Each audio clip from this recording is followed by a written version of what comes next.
If you're currently in the phase of life where you're applying for jobs, I think one of the most frustrating things about starting a career is this line.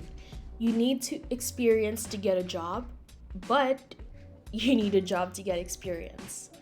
So, how do you actually break that cycle? Because it's very frustrating. Because the truth about job hunting nowadays is you need experience, even the most basic ones in your industry, just to get to step into your first real career. And if you really want to start a career in public relations, how do you build a portfolio when no one has hired you yet? But the good news is you absolutely can, and in this video, I'm going to show you exactly how to do that. But before we get into it, if you're serious about getting into public relations, especially tech PR like I did, I want to quickly share something that can really help. So at PR Lab, we created the PR Lab Academy. It's an online course that's designed to help you break into B2B tech PR, even if you don't have traditional background. Because the reality is that most university programs don't teach you things like how to pitch journalists or how to build media lists or even how PR actually works in industries like tech. So the course covers all of that. It includes 8 modules, over 48 lessons, a final exam, and a certificate that you can add to your LinkedIn. And the best part is everything is self-paced and it only costs you 80 euros. But I have a secret. I included a 20% off discount in the description box below, so be sure to look for that link.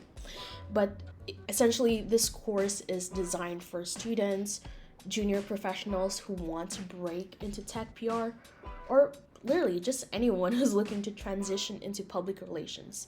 So if you want to build a strong foundation while creating your portfolio, then definitely check it out. The link is in the description box below.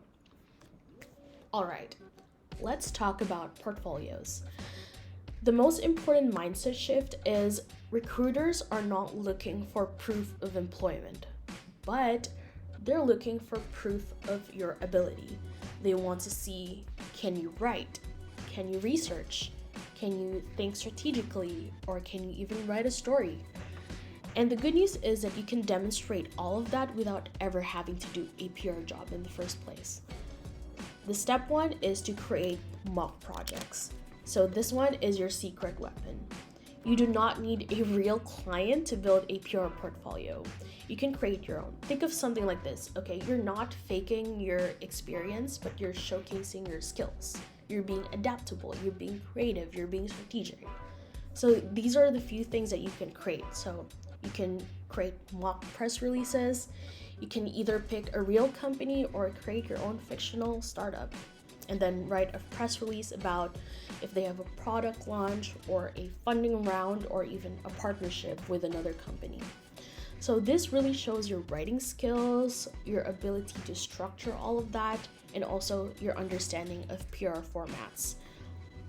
Next thing you can include in your portfolio is write your media pitches. So you can write an example of a media pitch to a journalist. So for example, you can pitch a startup story, or you can pitch a trend piece that's happening in your fake client's industry that you think they can be relevant to comment on that. Or third, you can also pitch an op-ed or an opinion article, or literally anything that your client can write.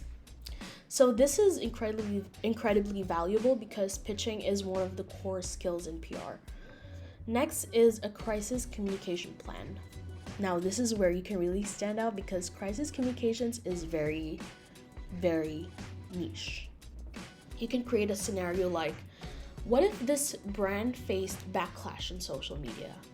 Then you can write an outline. You can make an outline with the response, the key messaging, and the communication channels. So most beginners in PR don't really do this, so if you include it, then you immediately stand out to the hiring manager. Next is social media content.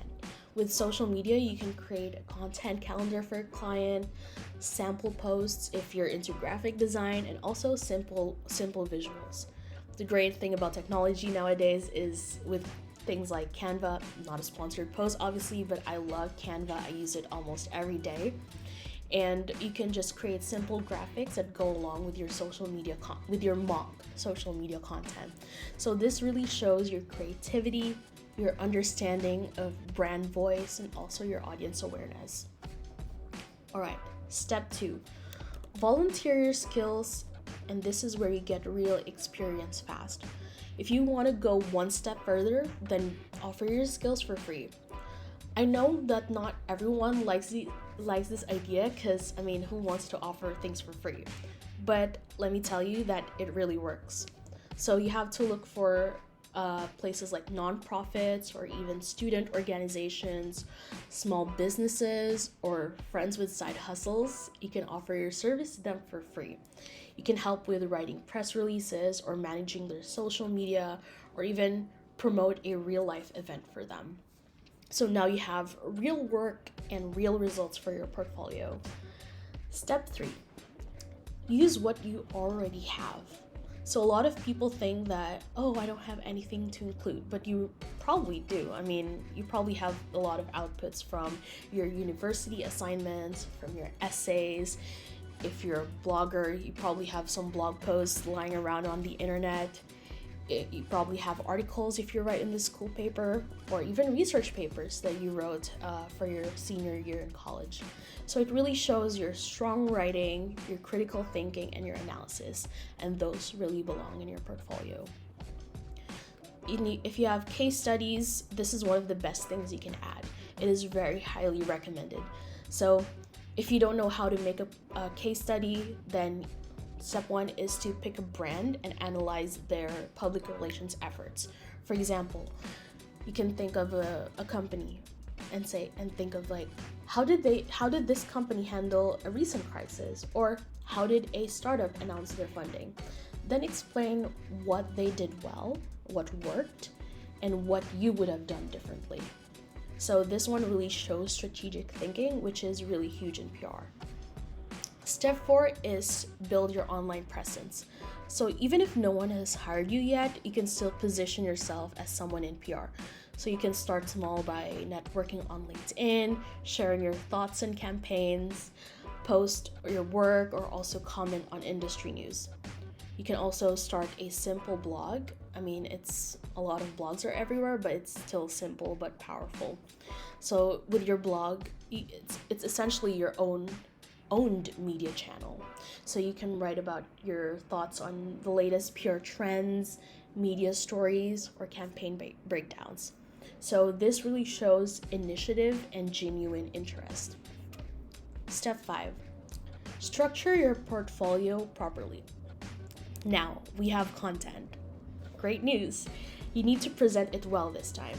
So you can use tools like Canva, Notion, Squarespace, and basically there's a lot of tools in the internet out there that can help you. You can even use Lovable to build your own website, showcasing your portfolio. You can use a gamified theme for your portfolio.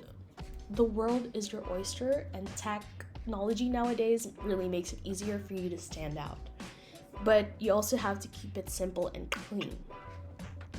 And what to include is your About Me page, which explains who you are, what you're interested in, and what kind of PR you want to do. You can also include you should also include your work samples, so you have to organize it into sections like writing, media relations, social media, and strategy. Third is context, so do not just show the work but also explain it.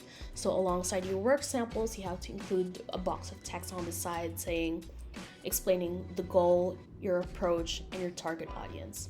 So this shows how you think, not just what you produce. 4 is, lastly, I think also arguably one of the most important parts, is your contact information. This makes it easy for recruiters to reach you. So for me, I would include my email, my mobile number, and even 1 or 2 social media accounts, professional social media accounts. We like to keep our bases covered, and that ensure that there's no way a recruiter won't be able to reach out to you with just your phone number or your email. Step 6, Focus on quality over quantity. So this is very important. You don't need like 10 projects or maybe 20 samples. You just need 3 to 5 strong, well thought out pieces. Because recruiters, just like journalists, they will skim quickly. They do not have a lot of time. They look for clarity, they look for effort. So a few great projects are far greater than many average ones. Step 7, make it visual, okay? PR is not only about writing, but again, it's also about communication. So you make your work easy to read and visually appealing. You should include things like screenshots, layouts, simple designs, and even small things like formatting can make a big difference. Step 8, get feedback before sending it out. So before you start applying, you should get a second opinion. You should ask your friends, your professors, your mentors, or even people on LinkedIn. You can just make a post about it, asking people, and hey, it might go viral and it might get the attention of some hiring managers just because of how bold the approach is.